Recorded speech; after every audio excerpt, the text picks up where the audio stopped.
Little Red Riding Hood, mask and gloves. Little Red jumped out of bed and wondered what to do. Her grandma, stuck in quarantine, was turning 92. She'd tried a Zoom, but that kept freezing. Broadband hadn't reached the woods. The only answer, and just as pleasing, was to take a hamper full of goods. Her mother, trying to take a work call, smiled and said, "Just ask your father." Her father, after a tiring night shift, said he'd help her pack a basket. Flour was hard to come by lately, so she couldn't bake a cake. So she rooted round the kitchen shelves, finding treats that she could take. So, gloves, mask, red cloak with hood. Off went Red towards the wood. "Stay safe," called Mum, "and do not stray, but make the most of your walk a day." Now, Red met rules with some resistance, but this time she knew to keep her distance. Only steps along her journey, a wolf emerged from in the wood. Mask up to his eyes, a cunning disguise, he sidled close to Riding Hood. Red knew this was wrong. She'd been homeschooled. Hadn't he heard of the 2-metre rule? "Would you mind stepping back?" Red was always polite. "It's just you being so close, it gave me a fright." "I'm ever so sorry. Can I put you at ease? I'm merely on shift with deliveries. Whatever you're taking, I guarantee you can get it there faster if you just follow me."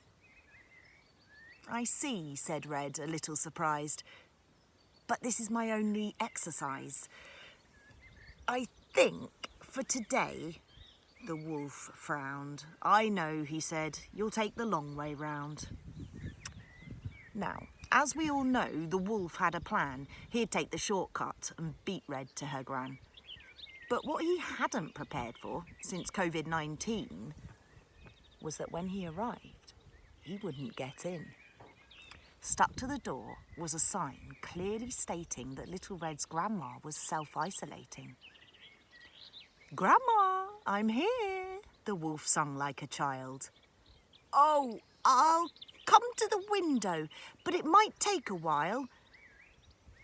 "Come to the window? That's not how it goes. His mask might disguise his wolfish big nose, but what about paws? And where was his cloak? With hairy legs, she'd know he was a bloke." With Grandma's face in the window before Wolf could disguise, he knew he'd just have to improvise. "Little Red, is that you? I can't tell with your mask." "All the better to keep you safe, but good that you asked." "What a deep voice you have. Hope you're not feeling poorly." "No," whined the wolf, "but this is the wrong part of the story." "What big hands you have, Red. You look like your grandpa." "All the better to carry your hamper." "Hamper? What hamper?" said Gran through the gap in her curtains. The wolf knew then that he had lost for certain. As the hum of a woodcutter thrummed in the woods, he guessed his plan was not looking good. From under a rainbow, Grandma curiously peered, when seconds later, guess who appeared? A gloved, masked heroine, red cape with a hood, before her a wolf, behind her the wood. "Stay 2 meters back, I've told you before," said Red, placing the hamper next to the door. She waved to her grandma, flashing her cape, allowing the wolf to make his escape. With tail between legs and feeling defeated, he reluctantly obeyed and quickly retreated. Grandma, feeling safer behind the glass, was pleased this episode had come to pass. It was a new one to her, PPE used as disguises, but heroes she'd discovered come in all shapes, colours and sizes. The end.